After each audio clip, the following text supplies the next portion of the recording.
in my heart, now you rock my world. No other one got the true expression. No other one just finest creation. First time love rushing on me head. Alongside Jagarizzar.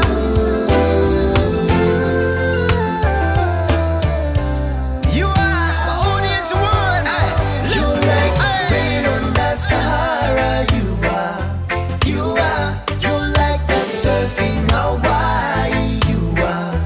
You like the sky in Tahiti. You are my world.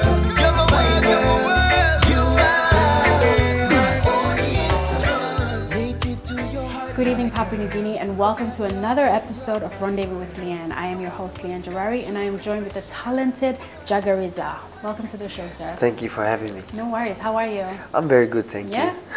Tell us a little bit about yourself. I know a lot of Papua New Guineans love your music, but they don't know much about you. So let's get straight to it. Can I now and then throw the pidgin in English? Sure, sure. Okay. My name is Jaga. Me Bibalole in the Highlands. My parents were in the Highlands, so we spent most of our lives in the Highlands, and then we moved to Leh, and identified myself as Morobe, so did all my schooling there, private school, go uni, and then finished and then came over here. But I'm a family of five. There's 5 of us. I'm the third in the family, 2 older brothers and sister, and I like to say 6 of us because we have adopted sister Lina. And yeah, my parents, my mom and dad are from the Central Province. My mom's from Aroma and my dad's from Vula. But yeah, that's just a little.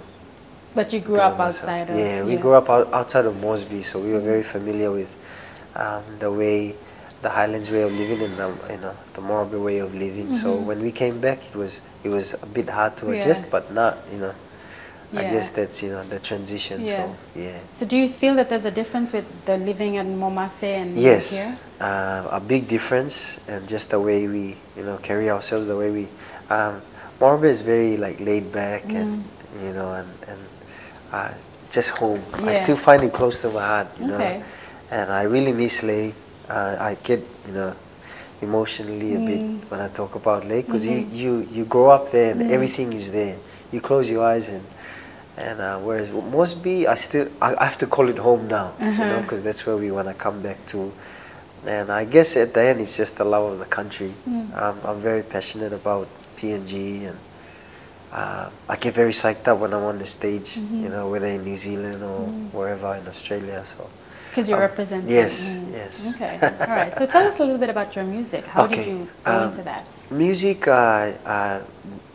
acknowledging where I started and where I am now, it was through church, and I'm still in church, and still in God. And I started with my best friend, Paul Muria. We went to school together, and I introduced me to play drums. So I started learning drums, and we had this thing where we took turns. Every song I'd play, the next song he'll play. So it was good, good lessons. But from there we formed a band in Tisol, and then I forgot what the name was. But then we started going into church, and then I was introduced to music through the Kasuri Road United Church. And then, but my mom and my cousins, I always went to. Earlier on, when I was in primary school, community school then, I went with my cousins to the Seventh-day Church, and so I grew up, with them, And so the music thing just, my mom and dad, my mom only took us for hymns, and we had an orange book and, a hymn book, and we would just, go through those hymns. But there were so many elements adding up to the final realization that I do want to do music, but overall, if you can encompass it, my journey is a spinning God, Sorry, a spinning. If you were to encompass all these little elements and put them into a little ball, and for me, it's that common focal point is God. If I wasn't in it, then I'd lose myself. I'd lose vision. But when you realize you are called to something, and there's a greater purpose than just picking up a guitar and singing, then it becomes like a Bob Marley thing.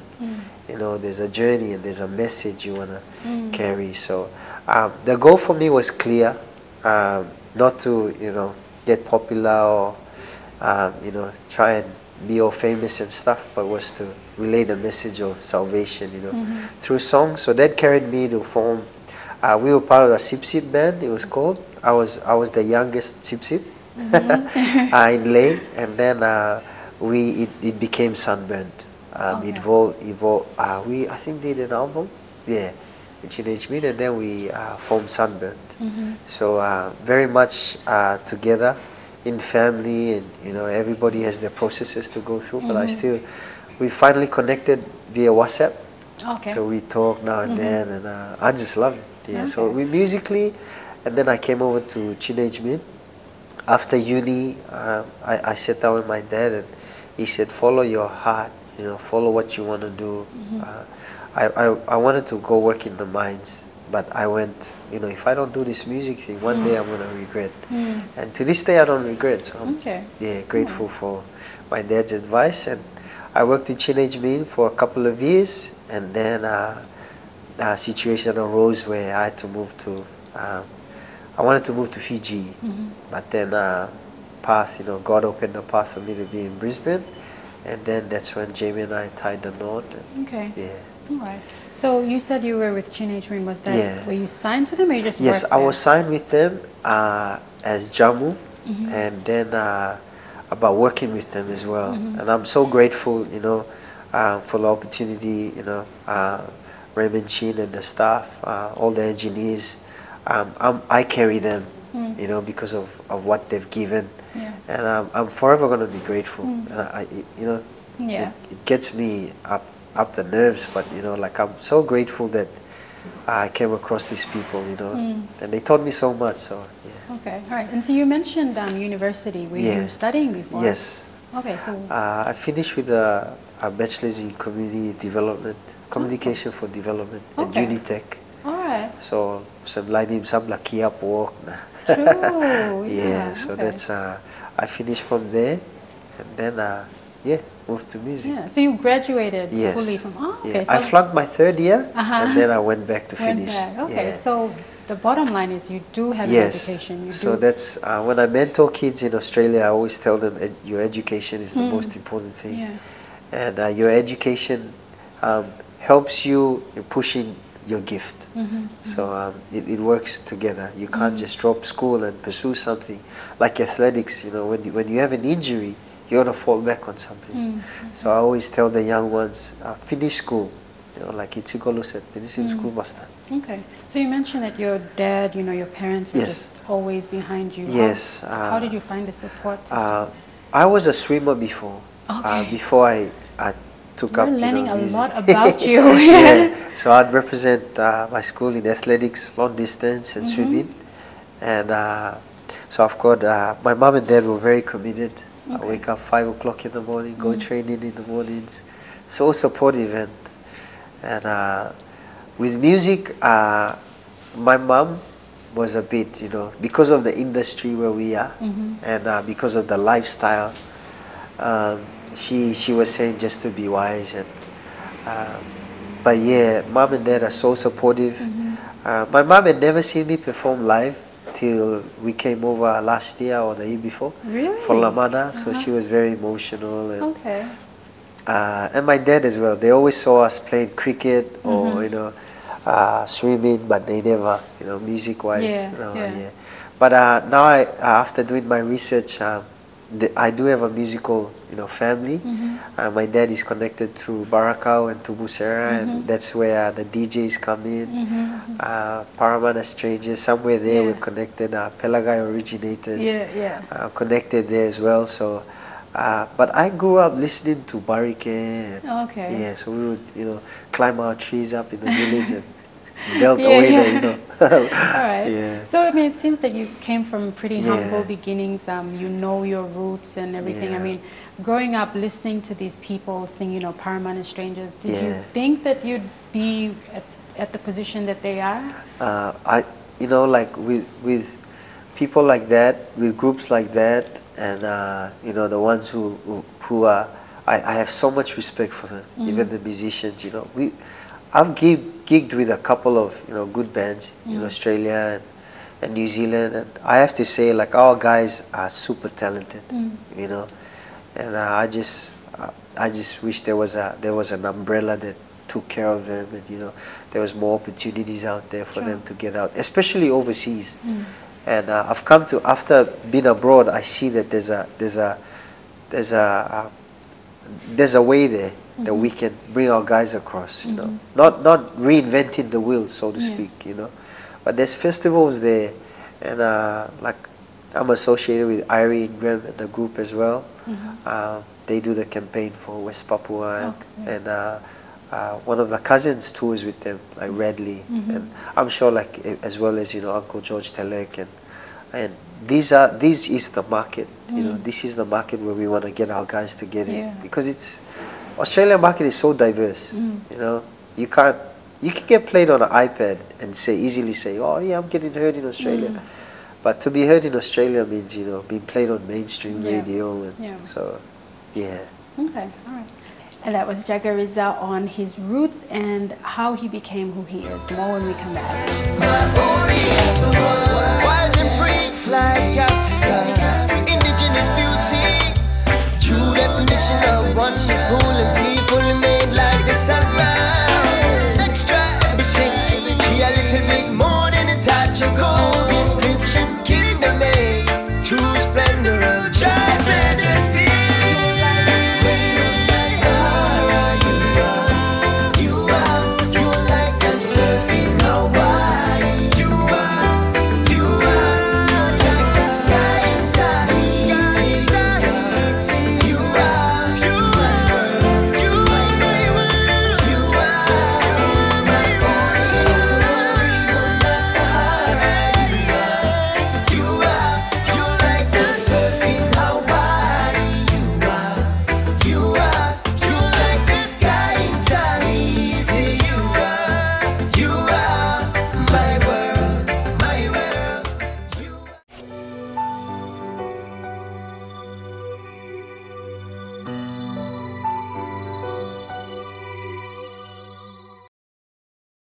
Okay, so Jaga, what do you, I mean, you spoke about past, you know, in music, and then what about the present in music? What do you think about the music industry in Papua New Guinea? Regardless of where you're at, you cannot take the past away. You know, if you don't know, I'm gonna quote Bob Marley, if you don't know your past, you don't know your future, you know. You know, and the Marleys carry that. I speak a lot about the Marleys because it's a legacy that they, you know, they live. And but we cannot forget our, you know, our roots, the people who are our forefathers in music, like Sanguma and, you know, Bluffing Souls. And you got to know your history for the younger ones, and for me as well. I'm continuing to learn. Like, we have our traditional instruments, and it becomes complicated when we try to not copycat, but when we adapt so much to Western music. I was in that stage before, you know, trying to find, and it's a journey. You're trying to find your sound. You're trying to find, you know, where you fit in this massive biluma. So for me, it's important to acknowledge, you know, like the ones who've gone before. So I have so much respect for, you know, guys like Uncle Ben Akalitz and Uncle Brukatau, and you know, and my dream is to one day do a song with them, you know, and if it's contemporary. I had an opportunity to perform with Uncle Ben and Richard Mogu in Brisbane Festival, and I loved it. You know, the feel of authentic playing, and you know, and you're chanting, you know, like songs that are from Mother, you know, Mama Ground. It's a different feeling altogether than, you know, belting out a reggae song in front of, you know, or like, you know, sharing the stage with Bone Thugs and Harmony, or Savage or Scribe, the guys I've worked with. You know, it's a different feeling. So acknowledge them, and you know, they are there to advise you, and it's just a matter of finding where the key and lock, you know, once they lock in, then you know you will be unstoppable, because you acknowledge where you're at, you acknowledge where you are from. So a lot of it, the industry will ask you, like, they will ask you, do you know anything about, you know, your past or whatever? If you don't, then they won't respect you as much. But guys like, you know, guys who are making it now, even like in the reggae scene, they know a lot, about conscious, there's an artist named Conscious, Egyptian, the Jamaican artist, they know their history. So I would love for us to, young PNG musicians, to know our history, that we didn't just come from Captain Cook's discovery, we came back ages ago, like Ocean, sings about, and it's important that we engage in knowledge like that, because it shapes the way we write and think, and at the end you are what you think. You become naturally what you think, and that's if we write about certain things, then we will become that. So you talk about it as a journey. Right now, where are you in your music journey? I'm at a good place. I didn't want to rush this journey, because if you rush something so quick, and I had been approached by a few labels in New Zealand to sign with them, but you have to understand that this journey is not about being signed. You can be, an American artist, and you make it and you've got 30 mil in your bank account, but at the end of the day, your journey was meant to be 10 years, but you've done it in 2 years. There's nothing more to live for. So my music is not about being signed. My music has come to a place where it's about the message, but for the message to get out, I have to be the messenger. I'm the only messenger. So that this messenger got to live healthy, this messenger got to, take care of what's been God given, so that when you do carry out what you need to, you enjoy it, you don't enjoy it when and there's been ups and downs of the influence. I'm not saying I'm perfect, I've fallen in so many different ways, to drinking, and I've never touched smoking, but I've seen that the industry it's a magnet. And I find that because my supportive family, especially my wife and kids, there's a bigger reason to do music now, and the awesome thing is, even here now with my brothers and my sisters, like, they understand who are in the music scene, they understand the person I am now. Like, it was like, oh, we'll buy drinks and, hey, come on man, you're gonna, but now it's like there's respect there. So I acknowledge that, and I'm not ashamed to be a Christian artist in a secular world, because that's my marketplace. And there's so many good music in church, but there's not a lot of good music out. So that's my purpose. Now I'm saying this is my purpose. Okay, thank you for that. So there's a lot of instances where a lot of young kids, or even older, they listen to Papua New Guinean music and they switch off. They say they compare it to the Western music, but you want us to basically stay rooted and stay grounded. What can you say to those? Our music influence is reggae and local. If you understand the market is, and this is knowledge from Teenage Meat, it's like 80-90% local, and then you have the other percentage that's, and local I mean, like, there's gospel and PNG local music, the two-step and that, but then the 10% is, you have the young ones like B-Red and Naka Blood, and we need to support these guys, because they find that that's their music. We can't pull them down and say, come back. So my whole point is, like, acknowledging, like, in creating your music, have elements of PNG there, so it's authentic. And this is an advice I got from one of PNG's, only Pacific Islander, but it's PNG and Solomon's, and he works for Sony Music Malaysia, Brian, and that's the advice he gave. Like, the guys that go in there, like, Jay Sean and what do you call them? Sean Kingston. When they go in, they look for something new. They want to, hear new things. So imagine if they hear a track produced by, say B-Red, and it's called like Kunduit. Authentic. You won't find it anywhere. So that's what I mean, and then, but like Naka Blood are doing awesome, same as other young rappers who are putting PNG Tokpisin in, and like who to look up to them, but the ocean, it's just awesome. So And that was Jaga's thoughts on the music industry in Papua New Guinea. More when we come back.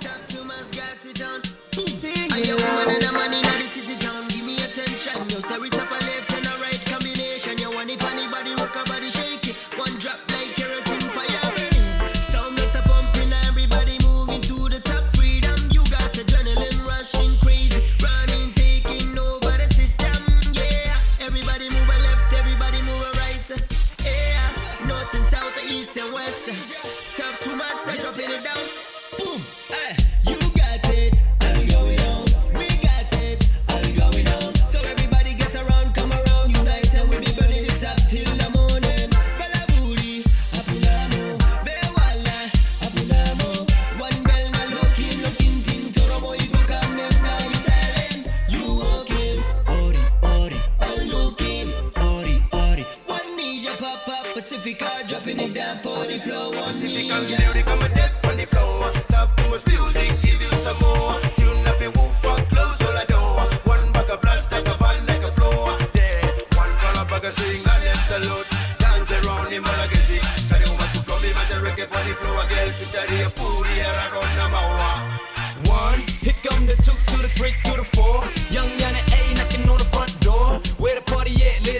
Okay, as we were saying before the break, Yes. how, you know, then the youngsters are coming up and how they're bridging that gap with local and Western. I mean, what else did you have to say about that? I just wanted to, so we've gone through and we said acknowledge, you know, our music today. The music, and I broke down the local music percentage. Okay, understand that the world music, okay, the world music is a genre. Yeah. World music, you've got hip hop, punk, all this stuff. World music is probably like, again, 80, 70%. And when I say world music, it's Uncle George Telek picking up his guitar, going to Canberra and playing string band, nothing else, in his topless. That's world music. And, you know, like, I attended one of Richard Mogu's concerts, and people were blown away. This guy on the bass, and he's singing, you know, delivering in topless. That's world music. And you dress up and you go. So when people see you, you're capturing, you're giving to them Papua New Guinea. You're giving them something. So, whereas on the modern stage, say when I go on, like I have to, in the start, I put chants, you know, like chants, and I acknowledge where we're from, and, you know, even songs, how you deliver your songs, and, you know, acknowledge where you're from, not just flying the flag, but even creating the music. And it's been really hard trying to fuse in the modern and where we come from. But the more you do it, you know, and not every song is going to have a kundu, you know, not every song, but we are evolving. You know, if we don't evolve as a people, if we don't evolve to adapt, we'll evaporate. We'll lose what we have. So as a linguistic, I believe in sharing our songs through topless. Like in some of the hip hop tracks I've done, I put with Fortify or whoever it is, I put our chants in, our local chants in, so that it's, you know, it's acknowledged. So my encouragement is in whatever little way that you will acknowledge where you come from, in doing a hip hop track or a reggae track, drop that in. So, and it becomes, you know, you don't have to change the whole thing. Okay.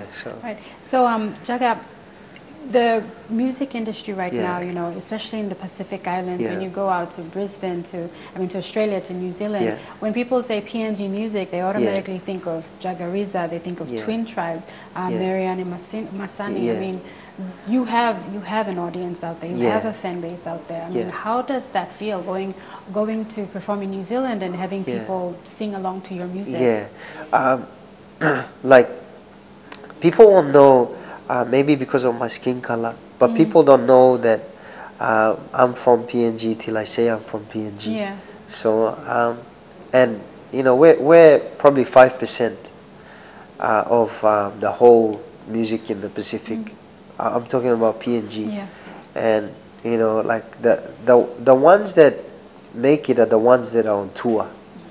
So you can release a song tomorrow to New Zealand, you know, and your cousins can play it, and you can boast and say, it's getting heard in New Zealand.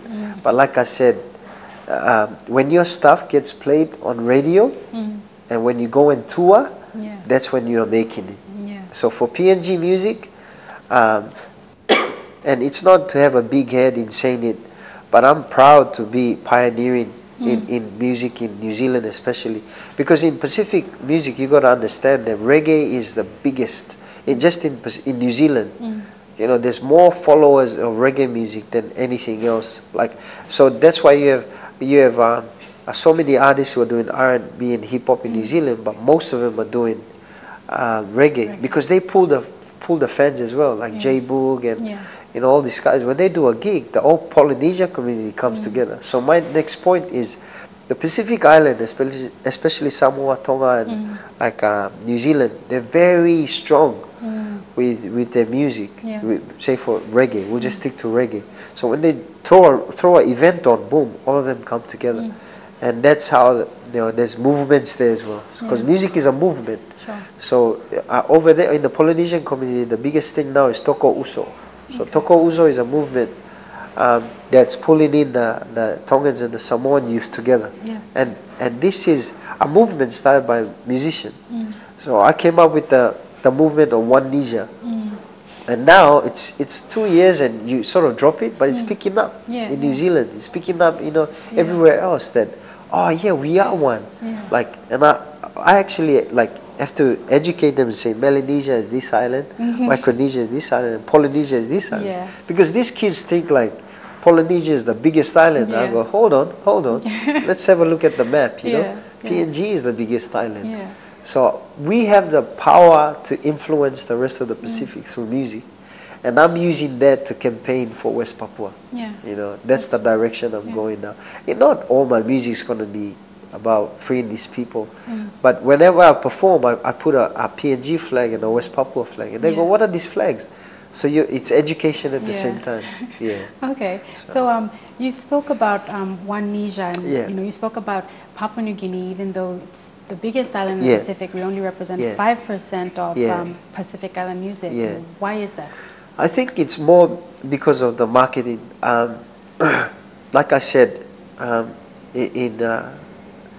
previously, there needs to be a bridge.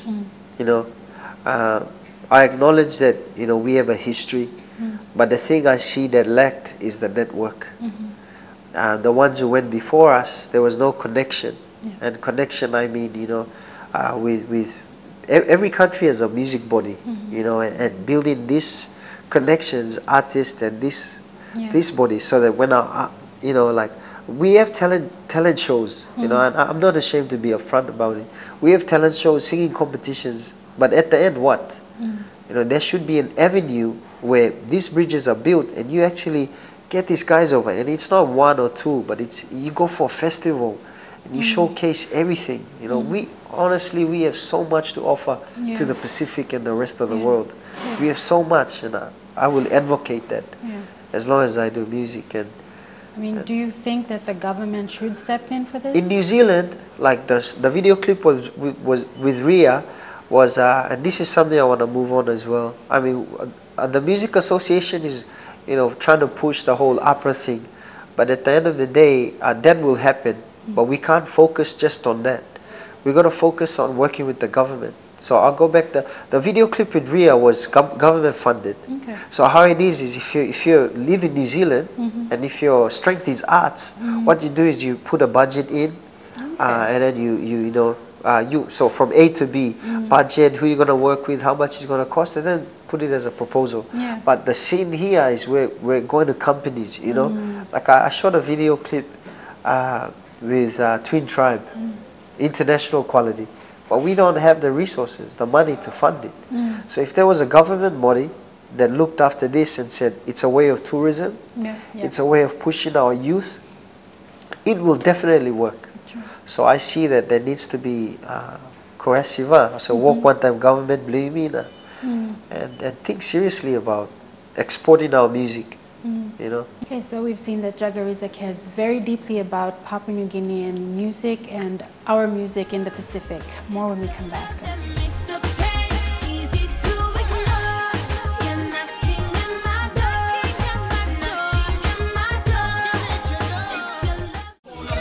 Everything's alright. Get out the club, we be up all night. Yes, words for the island. One for them, one for them, one for them. Yeah, come on, one for them jungle boys and girls. Moving to the sound of drums. All of the news keep rocking out from the slums. Busy signal, traffic jam underground. Call them all the warriors come from all around. East and west, north, south, Pacific. British from Samoa, Cook Island, Tonga, New Zealand, Tokelau, Tahiti, Hawaii. True to the color inside me, got me market in the deep, let your fish by the sea. Just jump on the plane, fly away with me, yo. Sipping on the coconut juice like you see on TV. Tropical, locally, New Guinea style. T.I. Kiribati, yes, West Papua, Fiji, Vanuatu, Solo, PNG, yes, I wanna go back and go. So before the break, we spoke about the government actually being involved in the music industry, and there's been talks that they want to bring, the tourism department wants to bring Hollywood here to Papua New Guinea. What do you think about that if the music industry hasn't even been developed? I think the thing is, like Gandhi said, you know, you can take the camel to the water, but you can't bring the water to the camel. You know what I mean? So if I was to speak, the water hole is, Hollywood is massive. I'm signed with an agent. As a musician, you also have to be an actor, because when you're up on stage, you have to, you know, improvise and all that stuff. So I felt it was a strength I wanted to work on. So the acting, I've always loved acting.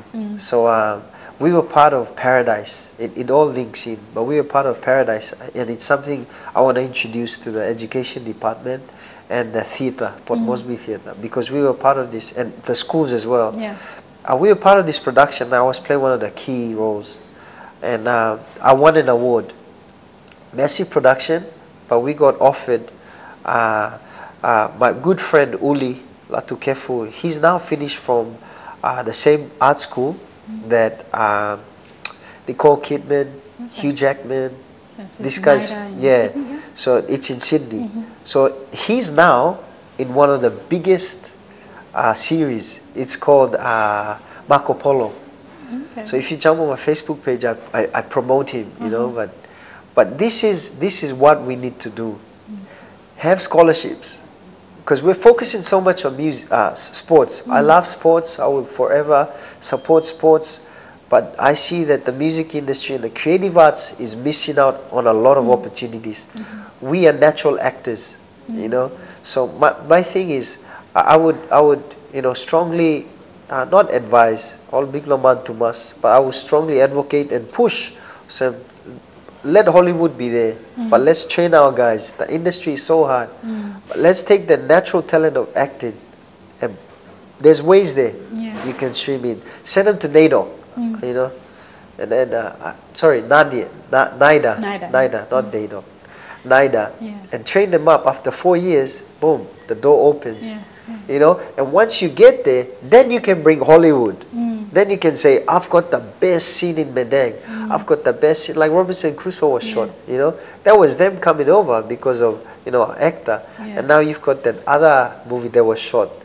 And, you know, just doing little scenes in like Sanctum and Kokoda and, you know, and man, there's ways there you can push the arts. Yeah, okay. And it's music and acting, you know. Okay. So back to what previous discussion, you seem to be a very, very strong, loud advocate for West Papua and the Free West Papua movement. Can you tell us a little bit about that? The movement was introduced to me by Tabura.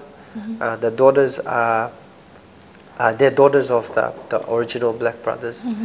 And if you see the Chin Min logo, that's one of them. That's one of the Black Brothers. So I met up with them through Irene Graham, who's a big brother of ours in the music scene.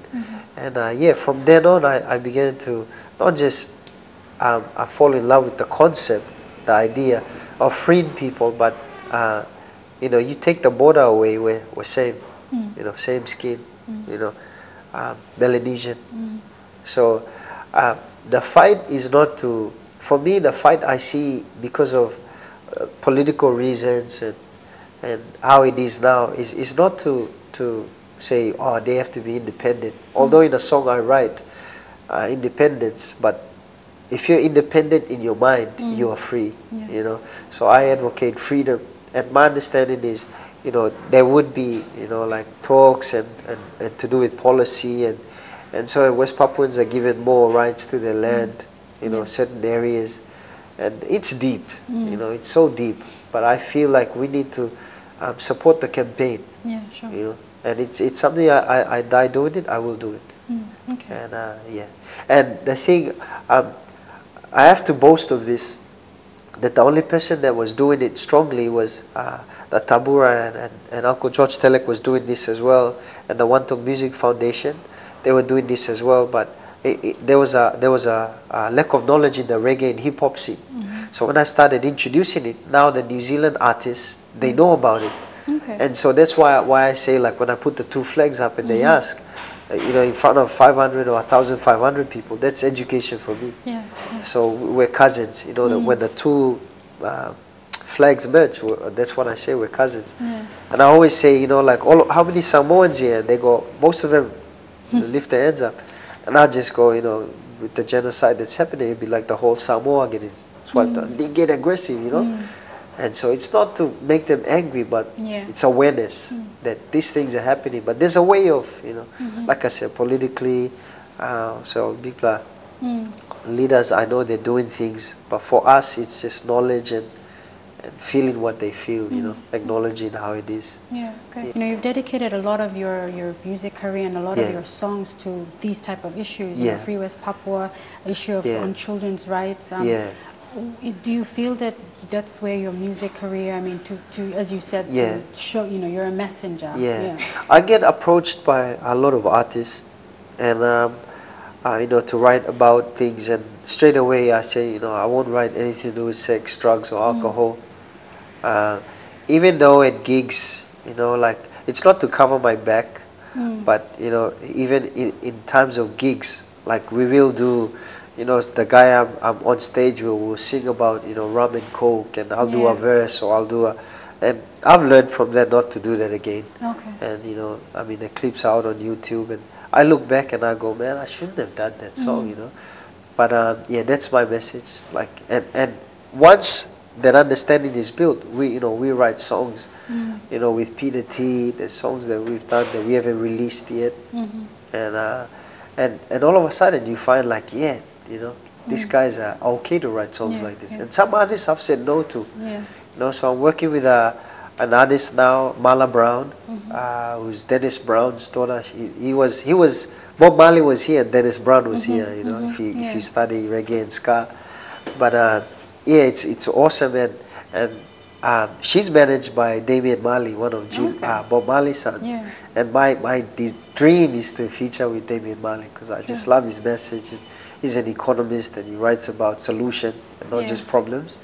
And it's another thing that we need to get engaged in. It's not just highlight problems, but let's solve them through music. And, So tell us what's the future for Jagarizzar? I mean, you've released a lot of songs, and they're very popular with Twin Tribes, as well as Young Yanni and Tough Tumas Records. Tell us what's next for you. Collaboration is key. So for artists, collaboration is key. So that's what I mean by building the bridge. There's networks that have good networks that I've built already. So the next thing is using our guys to network, because I've seen the power of collaboration is, if you have 10,000 followers, I have one, it's an advantage.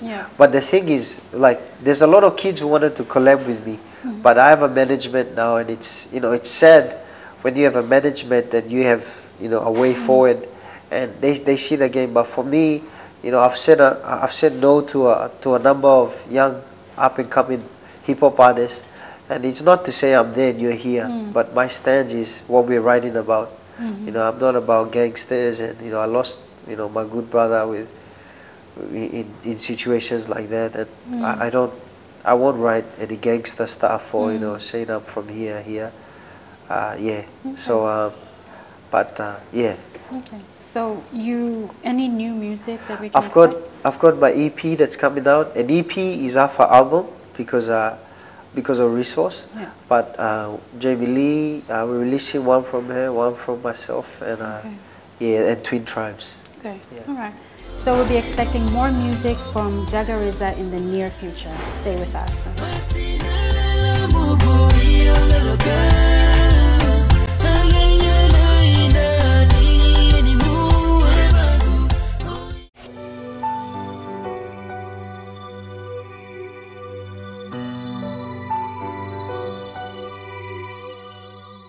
Okay, so during the break, Jagarizzar was speaking a little bit about his wife, so let's get straight to that. Let's talk about love.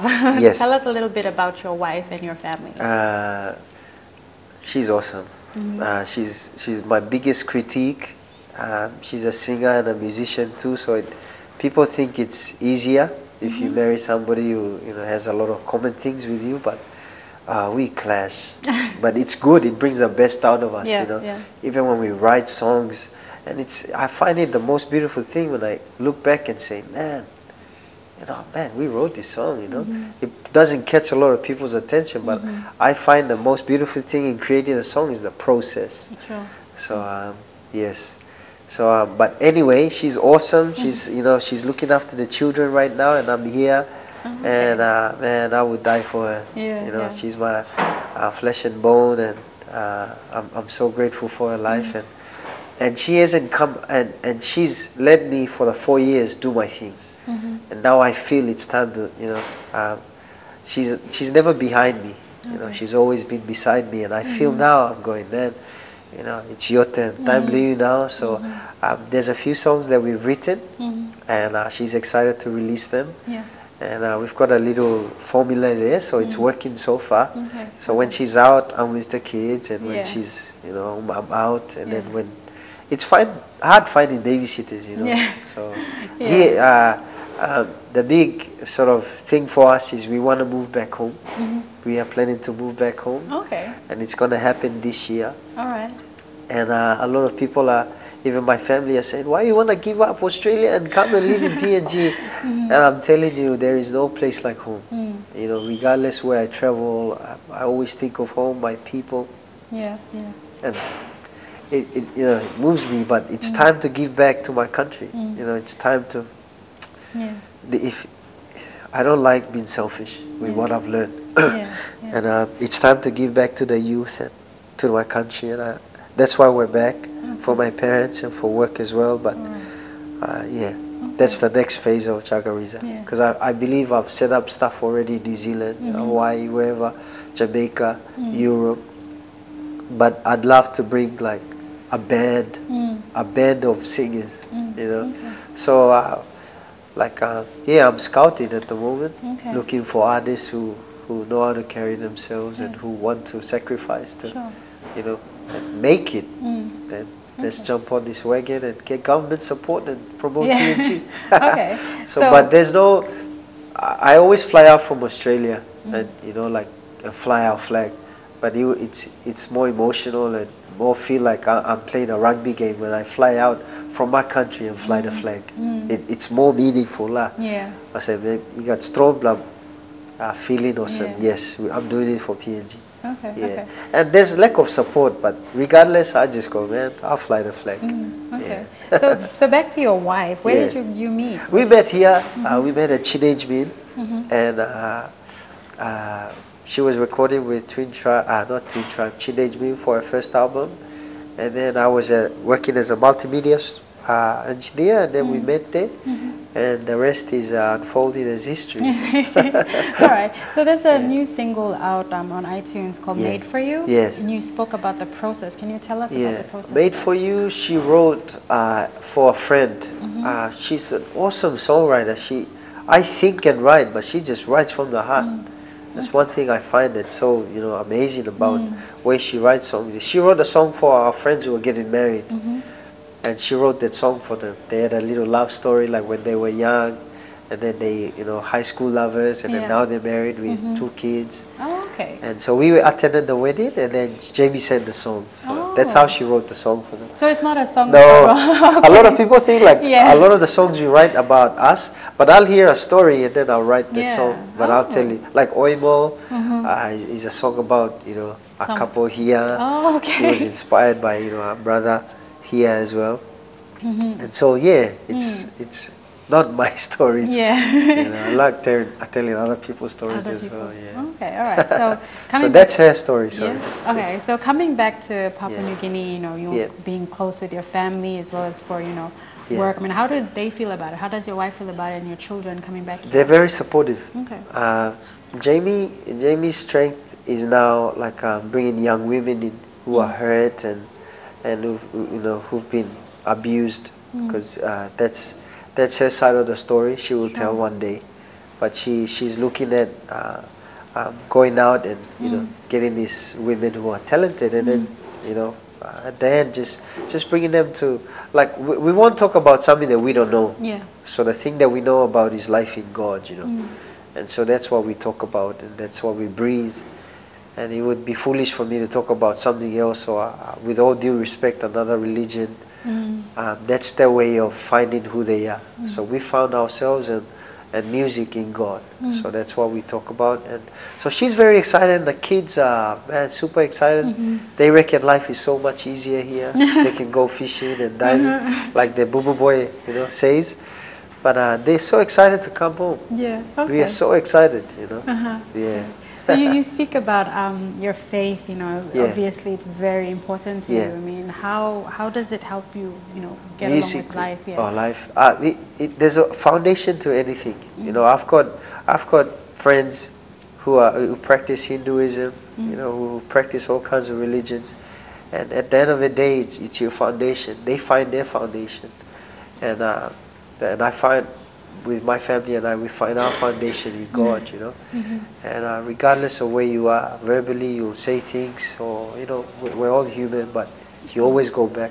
So I found it's been a big pillar of some foundation of strong law, walking something, walk the way we think. Like I said, you are what you think. So if you think you're a winner, you're a winner. If you think you're always going to be down, you're down. So it's just a way of, you know, changing your mindset, and you know. So Jagarizzar, what plans do you have for your future? For future, I see the future is here in PNG, and pushing the industry, the music and creative arts. So there's plans to, the associations that I have now, with one of the guys is in a Justice Crew, E-Man and Kani from Kairos, who are attending World Champs. And I'm not going to hold it back for confidentiality reasons, but we are pushing to, and I'm careful with what I say, and I see that this is happening. So it's another way of getting the government to support, and another way of seeing what, you know, what then after this dance cruise. So I'm getting these guys in. There's Braden Chin as well, and Zach, and all these guys I'm mentioning, you don't know, but in back home or wherever they are, they're like top class dancers. So we're thinking of putting together a team, and then in a nutshell, take them to the World Championships. Yeah, in LA. So that's in process. And we've already talked about it, so we're going to move on it now. It seems to me that, I mean, you've got everything planned out. And, I mean, it's also an advantage that you're coming back to Port Moresby, based here in PNG, you know. Instead of living outside and coming in, you know, and with everything that's taking place, Port Moresby, I mean, PNG, I mean, South Pacific Games coming up, and with these things you mentioned, I mean, you're at the perfect place right now to do all of that. I believe so. I believe in the Kairos time, you know. I believe it's time for us to take what we have as a country, and not in just mineral resource and, you know, in politics and economics, but, you know, in terms of the music industry and the creative arts industry. So there's these ideas that I have that I can't run them anywhere else but from home. So this is working with schools, you know, after school programs, and, you know, having comps that are family oriented, having events that are family oriented, you know, where we can bring our kids and inspire them instead of leaving them behind, and we go to a J-Book show and then what do we bring back, you know what I mean? So these events are focused on family, kids. That's great. I mean, that sounds really exciting. So I'm really excited to come back home, apart from my job that hopefully I'll have. Is to run these things. We've got people to run it, so it's easier. And I know there's a lot of PNG people, young and old, who have the same vision, you know what I mean? So my thing is, you know, let's not reinvent the wheel. Let's come together and do this. So there's a lot of young viewers out there watching, and you know, they see you and they get inspired. What can you say for now that you have this platform? What can you say for them? What can you advise them? I'm thankful for the platform. Don't give up what you're doing. You know, there's ups and downs you go through, but you have to have the end in mind. You know, you have to have the end in mind. That's what you want to become, and let nothing stop you. Not even, man, I got no money, but I have a mind. I have a heart that can take me there. It will take you there. Like, I've learned that money doesn't determine your success. It's what you carry, your heart and your mind. So whatever it is, my advice, if you're in school, your heart and your mind, finish your school and build your craft on the side. You know, there's opportunities and testings everywhere, but you got to stay focused. Focus and believe in yourself, and have a group of 4 or 5 people who believe in what you do and what you carry. You will get there. Thank you. And that was Jagarizzar with some amazing words of encouragement for all our young viewers out there. More when we come back. Stay with us. What's the matter? Me said, ooh, I don't know, oh mama. Should I get a quick fix, Panadol? Find remedy on something natural. Lay your hand on me and get spiritual. So me dial 000 and make the call. I need a doctor tonight. Yeah, doctor tonight. Yeah. Every time me hear this voice on the other side, me reckon I need a doctor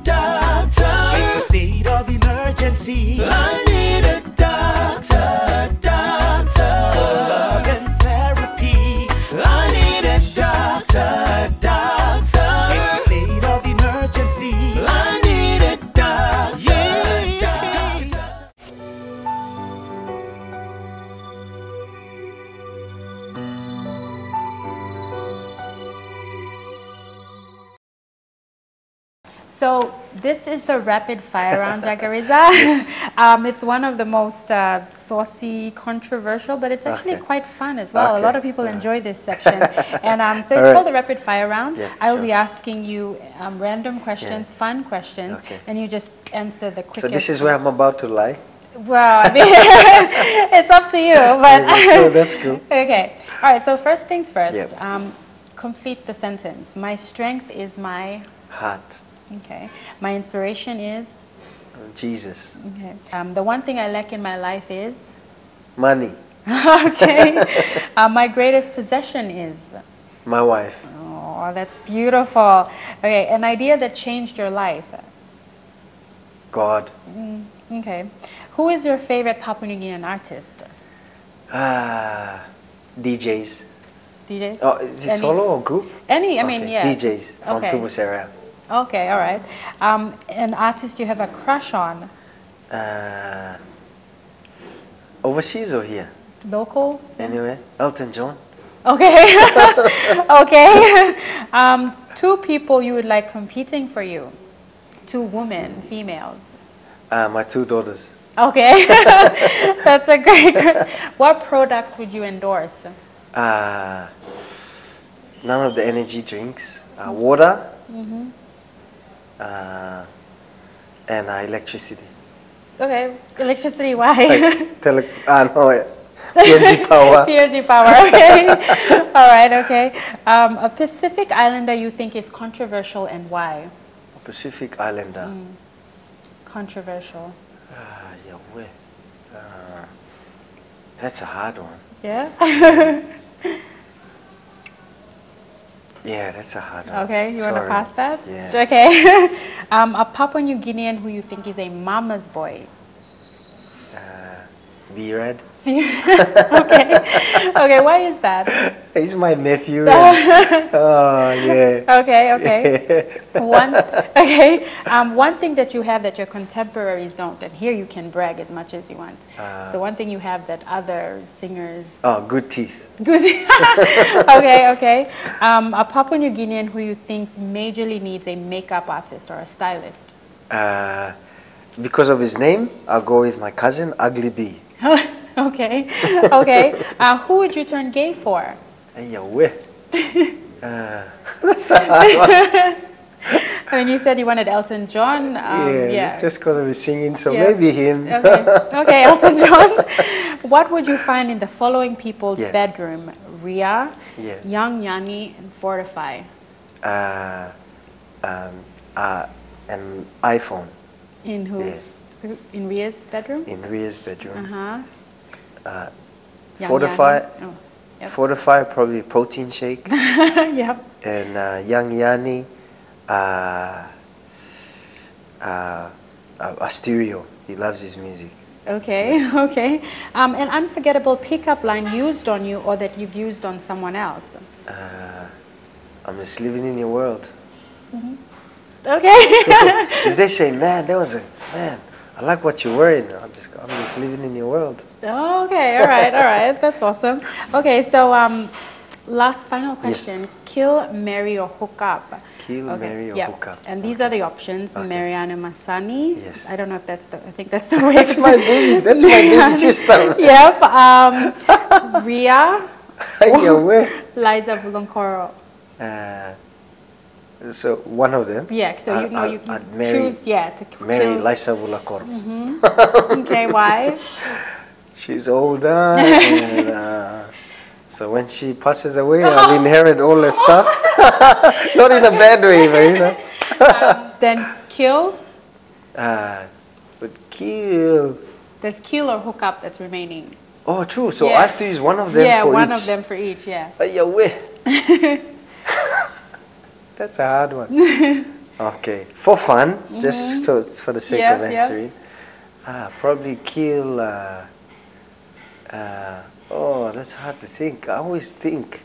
Ria, Mariana Masani, or Liza Vulonkor? Well, you already said. Kill. Probably kill Liza Vulonkor. Okay. So I can inherit the land back home in Fiji.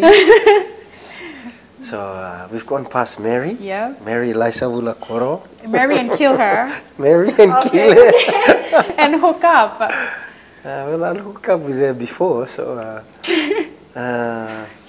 So none for Ria. None for Ria and Rani, because they're close to my heart. They're family. Not saying like Sabulakura is not family. Okay. Just to put some humor in there. All right. Okay. Thanks. That was perfect. Thank you so much, Jaga, for being keen to play this game and for giving us, a little bit of your time. Thank you so much. Tonight. And that was the very, very talented Papua New Guinean artist Jagarizzar. Thank you so much for joining me on Rendezvous with Leanne, and I'll see you all the next time. Stay true to the color inside me. Got me market in the deep, let your fish by the sea. Just jump on the plane, fly away with me. Sipping on the coconut juice like you see on TV. Tropical, locally, Mela, New Guinea style. T.I. Kiribati, yes, West Papua, Fiji, Vanuatu, Solo, PNG.